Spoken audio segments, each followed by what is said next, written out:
Okay, तो start करते हैं आज का। कल हम लोगों ने वर्चुअल रियलिटी के कॉन्सेप्ट को थोड़ा समझने का प्रयास किया था। वर्चुअल रियलिटी क्या है और वर्चुअल रियलिटी के लिए जो कंपोनेंट्स हैं वो कौन कौन से हैं,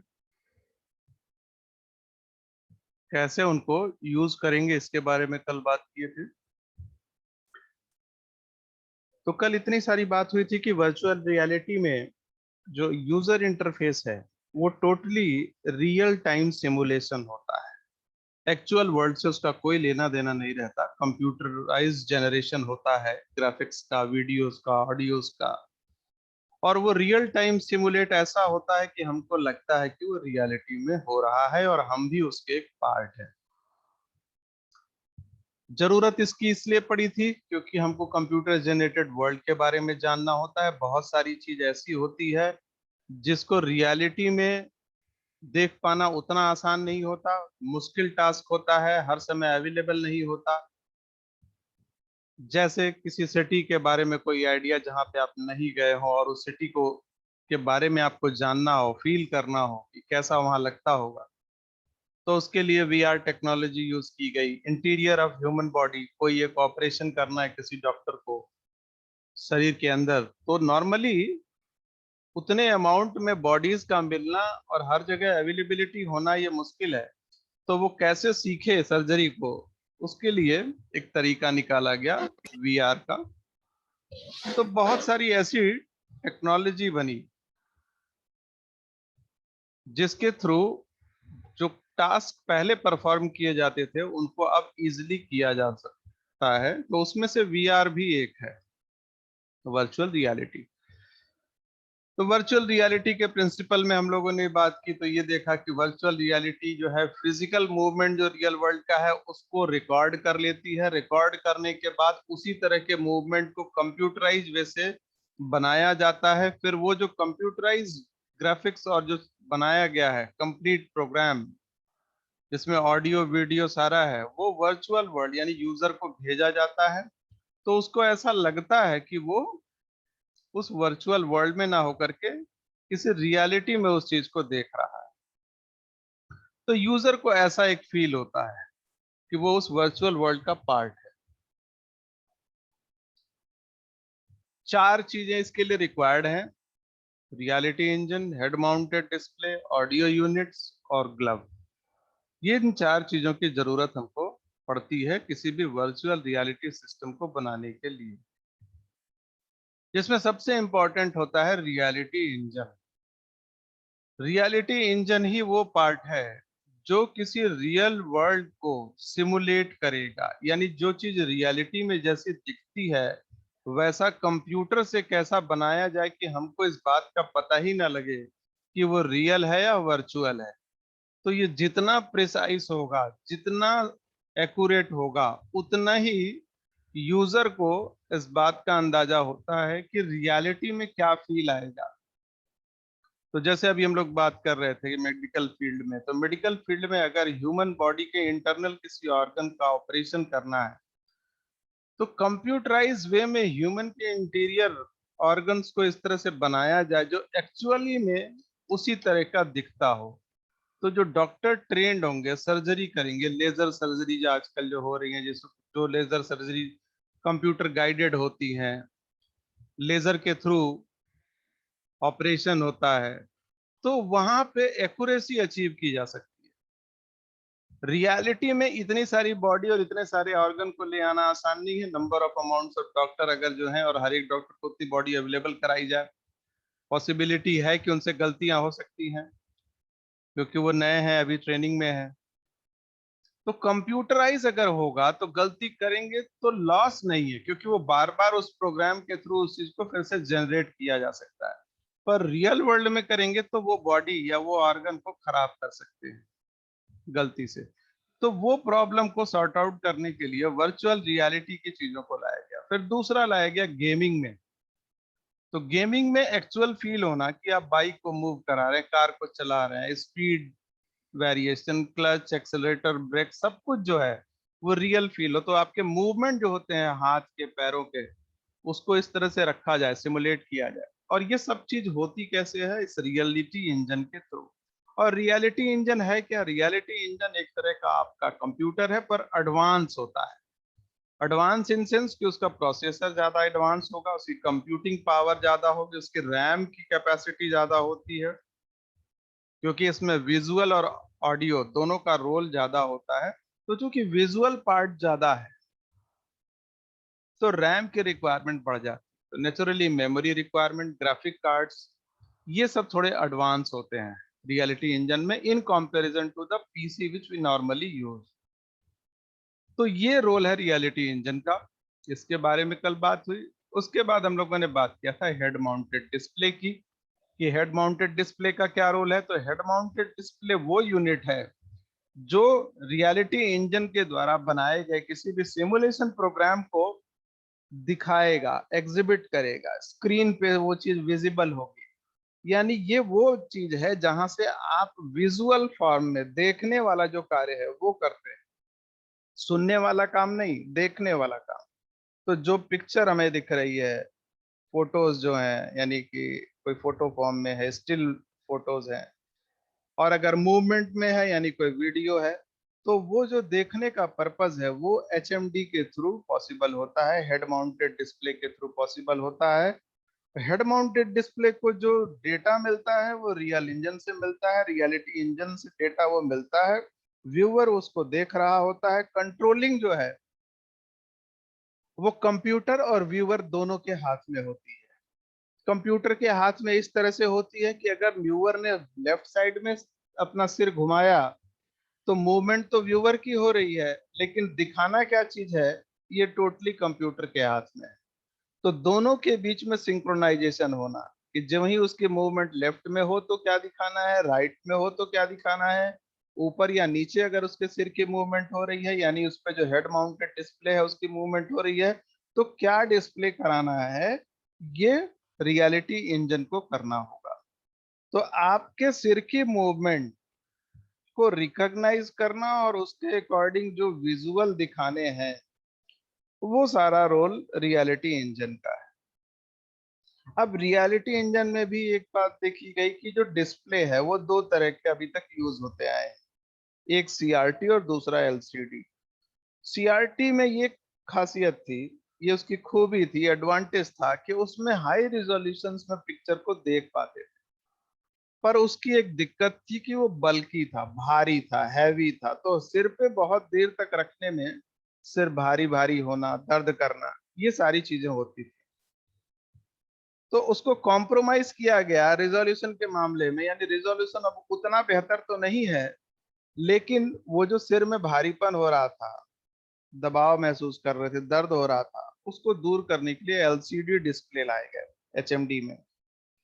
तो उसकी वजह से हल्के हो गए, जो भारी था एचएमडी अब वो हल्के होने लगे, कम वेट के आने लगे, तो देर तक आदमी उसको पहन करके जो काम करना है वो कर सकता था। तो इस तरह के डिस्प्लेज इसमें यूज होने लगे। ज्यादातर इनका इस्तेमाल सिविलियन और कॉमर्शियल पर्पज में होता है, कुछ मिलिट्री पर्पज में भी होता है, जहाँ पे वॉर टाइप के क्रिएट किए जाते हैं कि वॉर एरिया है या वॉर जोन है और कैसे एनिमी से टैकल करना है। तो इस तरह के कंप्यूटराइज प्रोग्राम बना करके वीडियो फॉर्म में दिखाए जाते हैं। तो बहुत सारे आपने गेम देखे होंगे जिसमें इस तरह की चीज क्रिएट होती ही है, कि वॉर टाइप का रहता है, या बहुत सारे गेम्स ऐसे आते हैं जिसमें एनिमी के साथ फाइट है। तो ये सारे गेम्स के थ्रू, तो इन्हीं का एडवांस वर्जन कह लें, आर्मी भी ऐसे अपने सोल्जर्स को ट्रीट करती है कि भाई ठीक है, आप ऐसे जोन में हैं तो कैसे कैसे आपको अडॉप्ट करना है, वो सारी ट्रेनिंग आर्मी में दी जाती है। तो कुछ एक पार्ट तो वीआर का वहां भी इस्तेमाल होता है। तीसरा जो कंपोनेंट है जो यूज हुआ वीआर में, वो था ऑडियो यूनिट। क्योंकि हेड माउंटेड से आप सिर्फ डिस्प्ले देख रहे थे, आइदर स्टिल फोटो देख रहे थे या वीडियो देख रहे थे, लेकिन उसकी आवाज नहीं सुन रहे थे, जो उसमें आवाज आ रही थी उसको सुनाने का काम हो रहा था ऑडियो यूनिट से। तो ये ऑडियो यूनिट जो है वो डिफरेंट नॉइजेस जो हैं, या वॉइस अगर है आपके वीडियो में, सिंगिंग है, तो जो भी ऑडियो फाइल है उस ऑडियो फाइल को वीडियो के साथ मैच कराना, पर्टिकुलरली क्या आप देख रहे हैं, उस डायरेक्शन से किस तरह की म्यूजिक आनी है, उस म्यूजिक को, उस साउंड को क्रिएट करना और उसको उस टाइम पे प्रोड्यूस करना, ये काम ऑडियो यूनिट का है। तो इसमें 3 डायमेंशनल व्यू या 8 डायमेंशनल व्यू के साथ साथ उस तरह की एक ऑडियो कि कहीं से साउंड, अगर कोई आप गेम खेल रहे हैं तो पीछे से किसी जानवर की आवाज आनी है, तो ऐसा उस ऑडियो में भी ऐसा होना चाहिए कि आपको लगे कि ये आवाज पीछे से आ रही है, तो आपको रियल में वो फीलिंग आएगी, रियलिटी का एक्सपीरियंस होगा। तो इस तरह की चीजों को प्रोड्यूस करने के लिए ऑडियो यूनिट का इस्तेमाल किया। And last one is the gloves.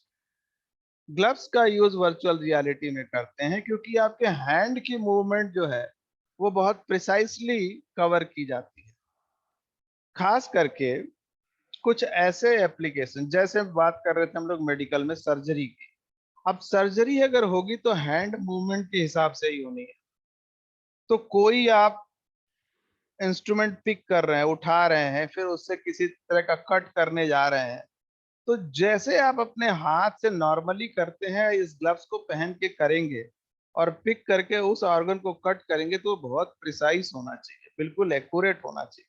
अगर उसमें जरा भी कोई गलती हो रही है तो फिर वो सिमुलेट नहीं होगा, फिर वो एक्चुअल में कॉन्फिडेंस नहीं आएगा उस डॉक्टर को या उस जो भी सर्जन है उसको, कि वो एक्चुअली में अगर रियलिटी में उसको दे दी जाएगी बॉडी तो वो कर पाएगा कि नहीं। तो इसको करने के लिए जो मूवमेंट है हैंड की, वो कैसे दिखाई जाए, कैसे उसको चेक किया जाए और उसको वापस कैसे कंप्यूटर को भेजा जाए और कंप्यूटर से किस तरह के निर्देश जो आ रहे हैं, सिग्नल जो आ रहे हैं, उससे एक्चुअली में ऑपरेट किया जाए। तो ये सारा पार्ट जो है, जो ये 2 वे कम्युनिकेशन हो रहा है कि ग्लव से सिग्नल जा रहे हैं थ्रू फाइबर, जो फाइबर यूज हुए हैं, फाइबर ऑप्टिक केबल्स जो यूज हो रही है ग्लव्स में, वो क्या करती है, सिग्नल को लेने का काम, वो सिग्नल को सेंड करती है रियलिटी इंजन को। रियलिटी इंजन उसके अकॉर्डिंग एक इंफॉर्मेशन सेंड करता है, either in the form of audio या वीडियो, कि भैया ये जो चीज आपको दिख रही है इसकी एक्चुअल पोजीशन ये है, आपको यहाँ से कट करना है, इस तरह से कट करना है। उसके अकॉर्डिंग जो है वो पर्सन वहां पे अपने हैंड को मूव कराता है for surgery.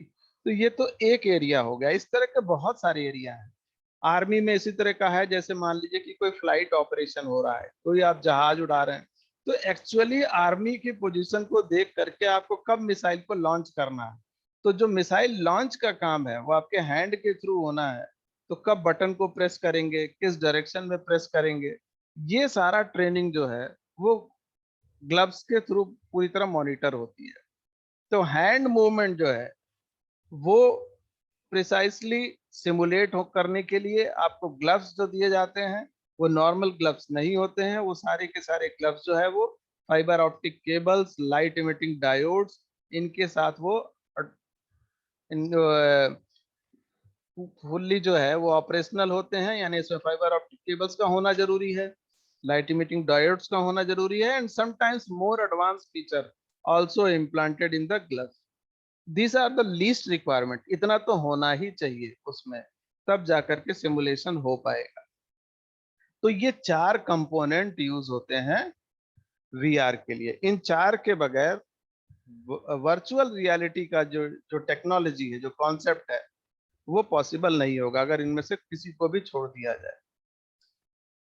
Types of virtual reality की हम लोगों ने बात की थी कि हार्डवेयर में क्या क्या चीजें बिल्कुल जरूरी हैं अगर पूरी तरह से हमको रियलिटी फील करना हो। तो पहले तो यूजर इनपुट इंटरफेस, यानी यूजर जो चीजें देख रहा है, जो चीज कर रहा है, जो उसकी मूवमेंट है, उसको आप कैसे इंटरफेस कर रहे हैं कंप्यूटर के साथ। ट्रैकिंग, यानी उसकी मूवमेंट को प्रॉपरली ट्रैक करना 360 डिग्री। जो वो देख रहा है, विजुअल इंटरफेस है, उसको क्लियरली उस विजन को देखना और उस विजन से जो इंफॉर्मेशन है उस इंफॉर्मेशन को लेना और वापस उसको जो कंट्रोल सिग्नल देने हैं वो भी आप प्रोड्यूस कर पाए। ऑडिटरी इंटरफेस, आवाज जिसकी बात की कि जो आवाज प्रोड्यूस की जानी है वो कैसे प्रोड्यूस हो रही है, एग्जैक्टली वही प्रोड्यूस हो रही है या नहीं, उसी समय पे प्रोड्यूस हो रही है या नहीं।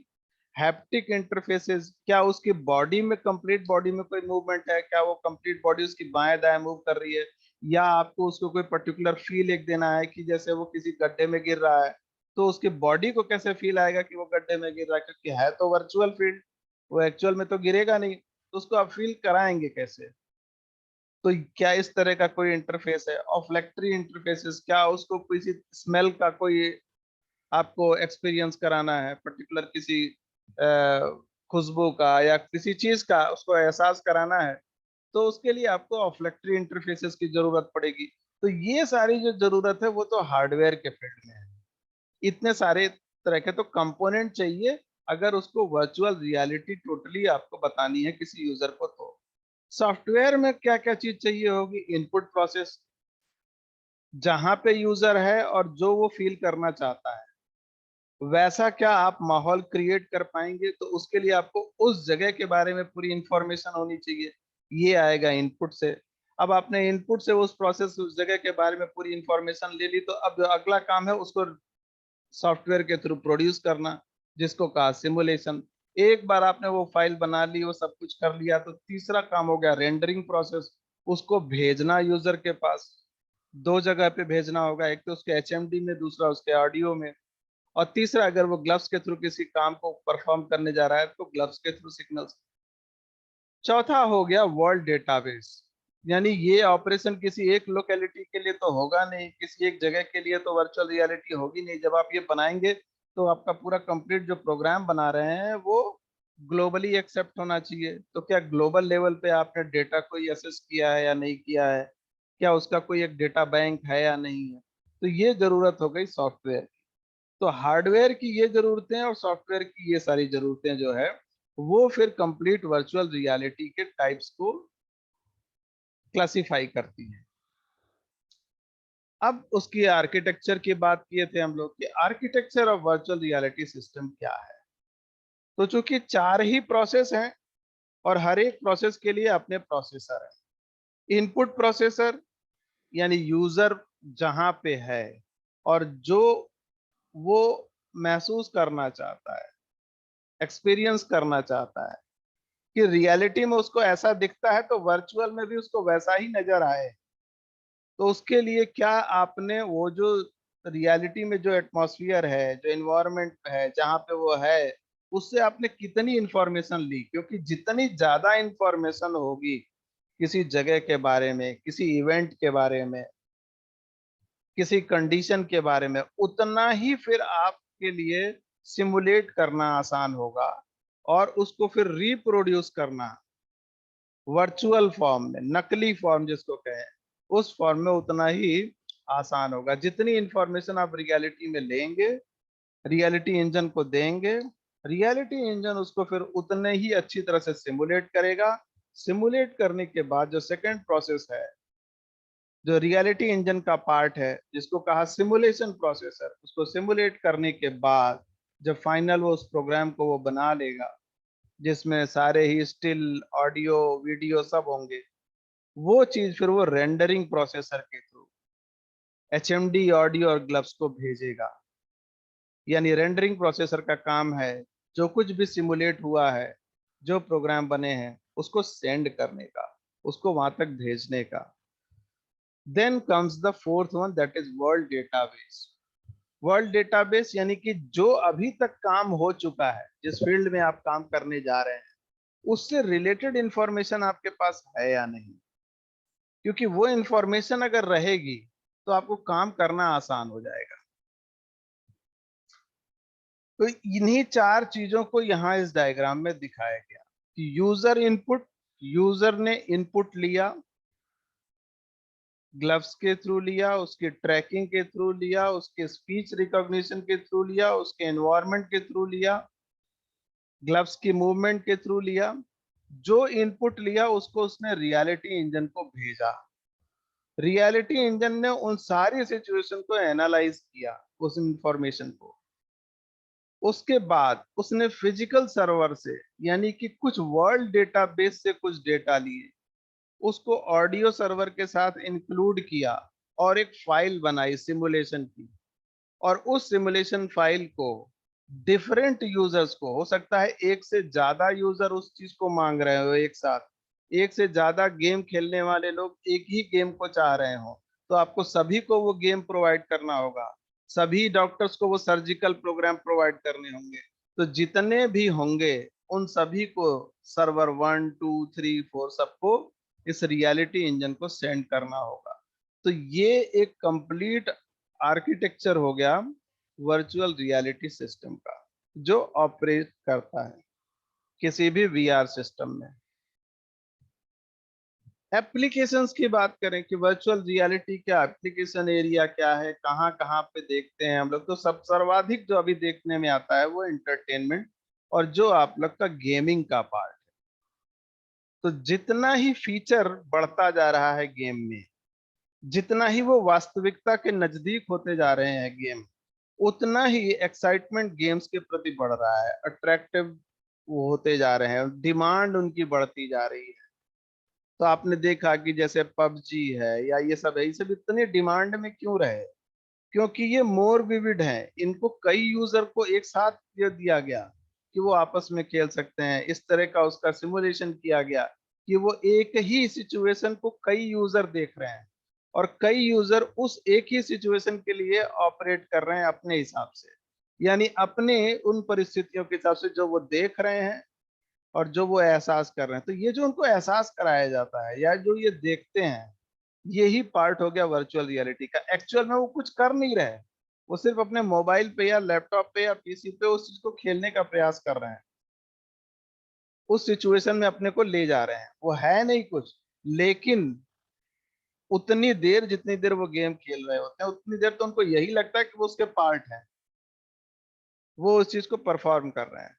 तो एंटरटेनमेंट में इसका ज्यादा इस्तेमाल हुआ, more vivid, more exciting and more attractive. These are the different features which are enhanced day by day।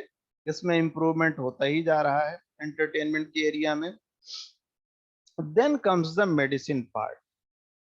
तो सर्वाधिक इसका जो उपयोग हो रहा है वीआर का, वो सर्जरी की फील्ड में हो रहा है, प्रैक्टिस परफॉर्मिंग सर्जरी।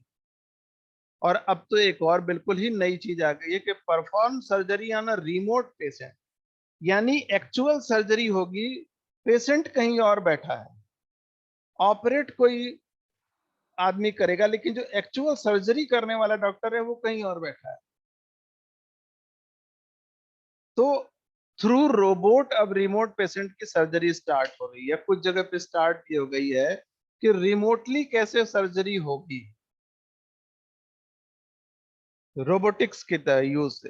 रोबोटिक्स एक अलग ही बिल्कुल नए तरह की टेक्नोलॉजी है। तो रोबोट्स के थ्रू सर्जरी कैसे परफॉर्म हो रियल पेशेंट पे, उसके लिए जो डॉक्टर होगा उसको वो उस एनवायरनमेंट का पूरी तरह से पता होना चाहिए कि जो पेशेंट लेटा हुआ है उसके सारे इंटरनल ऑर्गन को वो देख रहा हो, फिर वो अपने हाथ में जो ग्लव्स पहन रखा है उन ग्लव्स से वो अपने जो जिस तरह से मूव कराएगा इंस्ट्रूमेंट को, सेम मूवमेंट रोबोट के थ्रू उस रियल पेशेंट पे होगी। ये काम काफी कुछ अभी तक इस पे काम हो रहा है और कुछ जगह पे ये स्टार्ट भी हुआ है वेस्टर्न कंट्रीज में। अगर इसमें काफी कुछ सफलता मिल गई तो ये भी एक पॉसिबिलिटी बन जाएगा फ्यूचर में कि सर्जन कहीं और बैठा होगा और सर्जरी ऑपरेट कहीं और हो रही, परफॉर्म कहीं और हो रही होगी। अब इसमें जो दिक्कत है वो सबसे बड़ी दिक्कत है नेटवर्क की। तो हम लोगों ने बात की कि ये सब 5G के थ्रू इसके फील्ड में एडवांसमेंट आ सकती है। 5G के थ्रू अगर डेटा स्पीड इतनी है कि जो सर्जन है और जो रोबोट है उसके बीच में जो सिग्नल्स ट्रांसफॉर्मेशन हो रहे हैं, सिग्नल का आदान प्रदान हो रहा है, वो कॉन्टिन्यूअस हो, उसमें ब्रेक ना हो। ब्रेक होगा तो बहुत ही खतरनाक सिचुएशन पैदा हो सकती है, क्योंकि रोबोट को बिल्कुल अंदाजा नहीं कि उसको क्या परफॉर्म करना है वहां पे, उसको इंस्ट्रक्शन कहीं और से मिल रहा है, तो मरीज की जान भी जा सकती है। तो ये सब चीजें तो तब पॉसिबल होंगी जब टेक्नोलॉजी बिल्कुल अपने एडवांस स्टेज पे हो और उसमें कहीं एरर की पॉसिबिलिटी ना हो। लेकिन जब तक ऐसा नहीं होता है तब तक सर्जरी को प्रैक्टिस करना ये काम तो वीआर के थ्रू चल ही रहा है, जहाँ पे किसी एक्चुअल पेशेंट के ऊपर नहीं, एक डमी इन्वायरमेंट में जहाँ पे एक्चुअल पेशेंट नहीं है वहां पे सर्जरी की प्रैक्टिस कराई जाती है। कंट्रोल्ड इन्वायरमेंट में नए स्किल को सिखाना, कि कंट्रोल इन्वायरमेंट, आपने इन्वायरमेंट अपने से कंप्यूटराइज बना दिया कि किसी को एयरक्राफ्ट उड़ाना है तो हवा की स्पीड बहुत ही लिमिटेड रखी, विजन उसका बिल्कुल क्लियर रखा, तो वो कैसे कैसे जो है एयरक्राफ्ट को उड़ाना बिल्कुल धीरे धीरे सीखेगा। फिर आप धीरे धीरे धीरे धीरे फिर उसमें और भी कॉम्प्लेक्सिटी को बढ़ाते जाते हैं, फिर उसकी नई नई स्किल उसमें बढ़ती जाती है। तो ये सारा चीज जो है हो रहा है। तो एविएशन इंडस्ट्री में भी ये काम हो रहा है, मेडिसिन में भी ये काम हो रहा है, मैन्युफैक्चरिंग में ये काम हो रहा है। तो टूल्स कैसे काम कर रहे हैं, तो अब आप देखेंगे बहुत सारी ऑटोमोबाइल इंडस्ट्री में रोबोट्स अब यूज होते हैं, और रोबोट ही सारा जो है वो ऑटोमेशन का काम कर रहे हैं, नट बोल्ट टाइट करने से लेकर के असेंबलिंग तक का काम है मोर इफिशिएंटली अब वो परफॉर्म कर रहे हैं। और वो कर कैसे रहे हैं, मशीन के थ्रू, किसी किसी मशीन के थ्रू कंट्रोल हो रहे हैं। तो उनके विजन एरिया में जो दिख रहा है उसके हिसाब से वो काम कर रहे हैं। एजुकेशन एंड ट्रेनिंग, तो अभी हम लोग बात की ड्राइविंग सिमुलेटर, आपको कार चलाना सीखना है तो पहले बेटर ये होगा कि पहले वर्चुअल रियलिटी के थ्रू कार चलाना सीख लीजिए।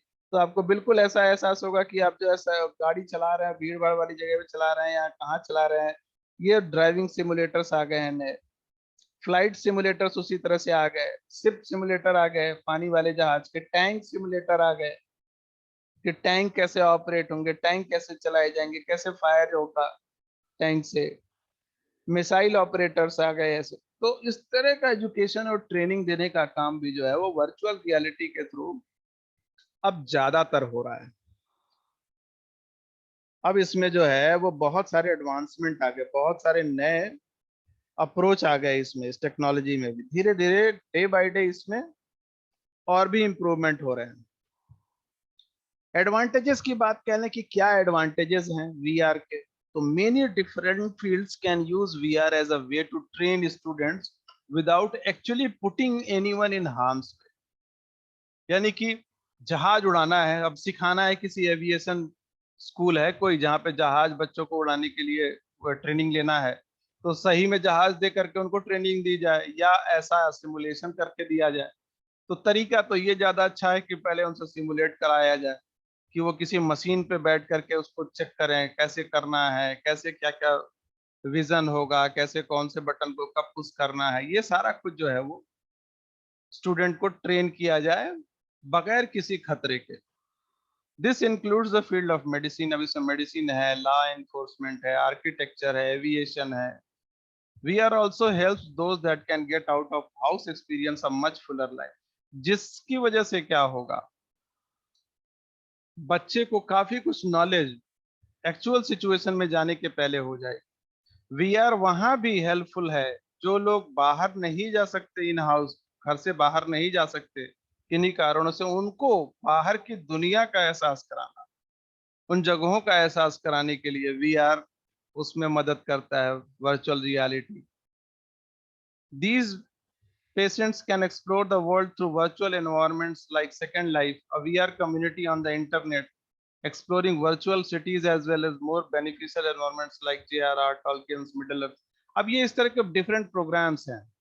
इसके अलावा इंटरनेट पे जैसे हम लोग बात कर रहे थे कि आपको पेरिस जाने के लिए पेरिस जाने की जरूरत नहीं है, उस तरह का अगर सिमुलेशन बना दिया जाए तो आपको एहसास होगा कि आप हैं तो पेरिस में ही, पेरिस में किसी जो है घूम रहे हैं वहां की सिटी में किसी गली में। अब एक्चुअल में तो है गोरखपुर में, एहसास पेरिस का हो रहा है, हो कैसे रहा है वर्चुअल रियलिटी में। तो एक जो फैंटेसी वर्ल्ड है, उस फैंटेसी वर्ल्ड को क्रिएट करने का काम, हवाई किले जिसको हम लोग पहले कभी सोचा करते थे सपने में जी रहे हैं यार, तो वो जो सपने में जीने वाली बात थी उसको कुछ कुछ हकीकत में उस सपने में दिखाने वाली बात हो रही है, कि वहां पहुंच जाए, वहां घूम रहे हो तो कैसा दिखेगा, कैसा क्या होगा, उस एहसास को कुछ क्रिएट करने का तरीका वर्चुअल रियलिटी के थ्रू हो रहा है। Virtual reality also helps patients recover from stroke and other injuries. Doctors are using VR to help reteach muscle movements such as walking and grabbing, as well as smaller physical movements such as pointing. So through the gloves अब इस काम को कर रहे हैं कि doctor कहीं और बैठा है, वर्चुअल रियलिटी में किसी ग्लव्स में, तो अब उसकी उंगलियां काम नहीं कर रही, पैरालाइज्ड है, लेकिन ग्लव्स को पहना दिया तो ग्लव्स में मूवमेंट हो रही है, मोटर मूवमेंट हो रही है उसकी, क्योंकि उसमें फाइबर ऑप्टिक्स लगे हैं, छोटे छोटे मोटर लगा दिया तो उंगलियां उसको मूव करती हुई दिख रही हैं। तो वो किसी इन्वायरमेंट में उसको एचएमडी पहना दिया है अगर पेशेंट को, कि वो देख रहा है कि उसको कोई सामान पकड़ना है, अब उसने हाथ में ग्लव्स पहना है, लेकिन हाथ नहीं काम कर रहे, पर ग्लव्स तो मूव करेंगे, तो उसको ऐसा लगेगा कि अब उसकी उंगलियां मूव कर रही हैं।